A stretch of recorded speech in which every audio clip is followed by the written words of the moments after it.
Hi, Noxense. Clic, bro. Ça tue, ça blesse, ça flingue. Hey, hey, hey, bro. The scene has evolved tremendously. I mean, back in the days, there were just two or three burger brands, right? I could even name them, but I don't want to. But since then, actually, if you've seen the trajectory, the fact that the number of burger brands that have opened in the recent past itself is, the answer for this question. In fact, on New Year's, burger was the most ordered item on Zomato in terms of number of orders, not in terms of SKUs. So yeah, I think people in Bombay have evolved a lot. They've started to understand what a gourmet burger is, how it is different from McDonald's or a KFC. Again, I'm not saying the product is bad. I mean, because of them, we got to know what a burger is in the first place. However, when a customer talks about a gourmet burger, they understand that this is not a frozen product. This is not something that has preservatives, right? And it doesn't have additives. It's not like you're eating soya instead of eating chicken. When we say we make a chicken burger, we give you a chicken burger. Yeah, the market has evolved tremendously, since when we've started.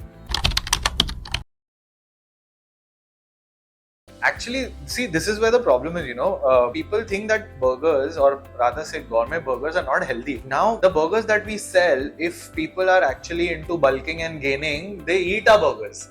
Because we have these, like I said, we have really meaty burgers, tall burgers, we have double patty, we have a burger that is 6 patty. I don't know if you can see it over there.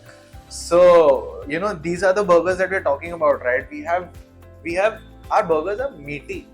So our focus is on the meat itself. We believe that the whole idea of starting a gourmet burger brand came from the West, right? And when we talk about West, it's not just about having a bread and a fried patty. It was always about having a good bread. They usually make, burgers from brioche buns. That's also an egg bun, so it's good and it has a good amount of protein in it. It's made with milk. It's not made with dalda as it's made over here. So again, the buns are good. We don't use preservatives. We use actual chicken when we say a chicken burger. We use actual buffalo when we make a buff burger. So the quality that we are giving you is as good as wholesome food. People who understand that, they end up ordering a lot. In fact, I remember, now I'm assuming it was Amir Khan's order, because he used to live in Frida 1, right? And when we started in Khar, we used to get this order every second day from Frida 1. We have this keto burger. So what we do is we skip the buns and we wrap the patties in lettuce. When we talk about our keto burger, we used to get an order of basically 4 patties in a keto bun. I mean, the person who was eating it obviously was eating it because he wanted that protein overdose. Hands down online orders, right? In today's market, again, burger has become a product of convenience. I mean, think of yourself, right? You're sitting in your office, you want to eat a burger. Monday to Friday, morning till evening, you're sitting in an office. What do? You're not going to be carrying your tiffin every day. You might want to binge, you might want to indulge. What kind of food you'll order? You will not order butter chicken with naan or roti in your office and eat. That's food that you will probably eat at a restaurant, right?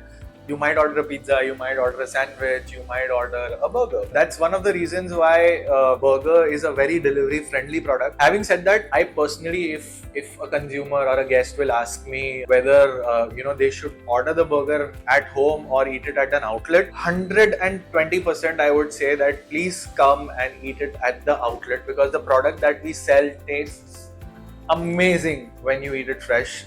If you eat it delivered to your office or your home, we try our level best to give top-notch packaging, our boxes, our foil, give the food hot to you. But a delivered burger, a soggy bun that has absorbed all the sauces and all,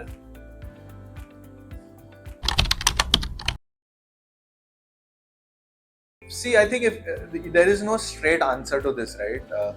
A user in Andheri, if so, again, I think let's divide this answer into 2 categories. One is in terms of frequency of orders, and one is in terms of your average order value. A person sitting in Andheri wants food that is more budgeted. At the same time, they will order from you twice a week also. But a person sitting in Bandra will not be so influenced by an offer or a discount. But having said that, they will still not order from you twice every week. These 2 things are the biggest differences what I feel between Bandra and Andheri, and it's completely opposite.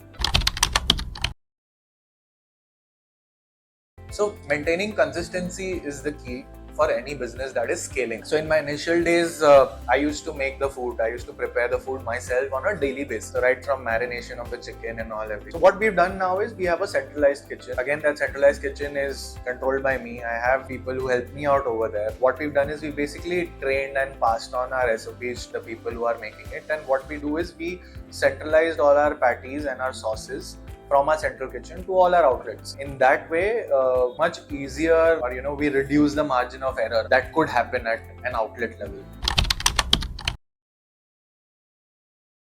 So I think selecting ingredients is everything good, right? Good food starts with good ingredients. Whether we have, like I told you, my favorite, the truffle beef burger, right? We use only the top quality truffle oil that's available in the market. We have stringent quality check.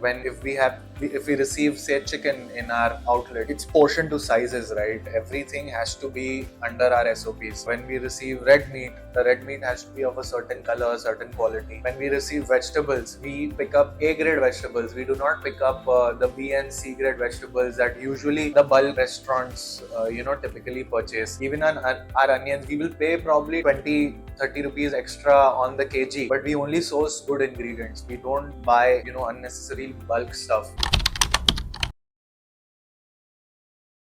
There's no drastic difference, to be honest. If you talk about an andheri again, yes, definitely people will not eat too much red meat compared to a Bandra. In a place like Bandra, again, people have traveled a bit more. They feel that they want to adopt the West more faster, which is where a certain kind of product works in Bandra. I remember vaguely actually, when I had started my business in Bandra, there was a very harsh review that I got from a customer. We were operating in andheri for 2 years and we had that confidence, that backing that, okay, our product has worked for 2 years, now is the time to start Bandra. And we started Bandra. So again, our product has Indian spices to it and we don't feel ashamed to say that. We are in India and we have to adjust the food to the Indian palate. When the burger went to that particular customer, he wrote a very nasty reviews. These guys don't know how to make burgers and all. At that point in time, we used to get numbers from customers, right? So I made a call to him to understand, sir, what happened? No, you're not happy with the product. So he told me, why are you putting all this masala in your burger? How we make the burger? This is the recipe we are following. He said, shut your shop then. I don't think you know how to make burgers. I said, but sir, we have been operating in Andheri since 2 years now and the product has worked. He said, bro, this is Bandra, not Andheri. And I was like, oh my god, what have I got myself into?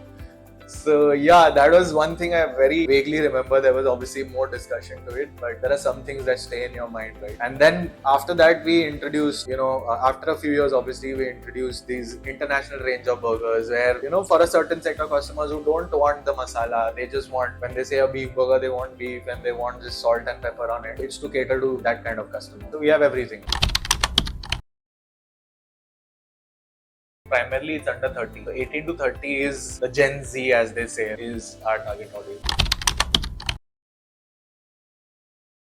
We have expanded actually through the franchising route. We opened up a franchise in Chembur. We are opening up a franchise in Andheri East. That's under fit out. So definitely, expansion is on the card. But because we've always been a bootstrap company, we've not taken funds from out. Expansion comes at a price and we don't have that kind of funds, and which is primarily the reason why we have chosen to expand via the franchisee route. We do get a lot of franchise inquiries from people who have money and they want to invest. But we stay away from that because we want people who are young and we want people who are enthusiastic about the food business and they want to run the business out of passion, because that's when you get into true customer service.